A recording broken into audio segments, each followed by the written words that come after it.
Isang tuta sa Bani, Pangasinan ang isinilang na walang muka at kalaunan ay nasawi rin. Silipin sa report. Laking gulat ng mag-anak ni Rachel ng Barangay San Simon, Bani, Pangasinan nang manganak ang kanilang alagang asong si Luna alas 5 ng umaga noong Biyernes.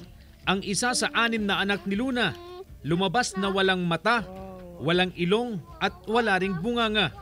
Sa 6 na anak, pang-4 itong lumabas. Normal naman ang katawan ng tuta. Kumpleto ang paa, may buntot. Yun nga lang, walang mukha at wala ring tainga. Nagulat ako kasi first time ko makakita ng gano'n na aso. Unang beses pa lang daw na nagbuntis at nanganak ang 2 taong gulang nilang alagang isang aspin. Normal naman daw ang 5 iba pa niyang anak. Naawa raw si Rachel sa kondisyon ng tuta na ayon sa kanya, nabuhay lamang ng 3 oras.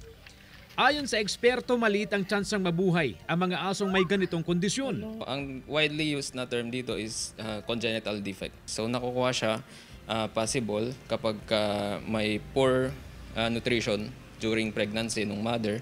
Kwento ni Rachel, may epekto yata sa kanilang alagang si Luna ang pagkawala ng isa sa kanyang anak.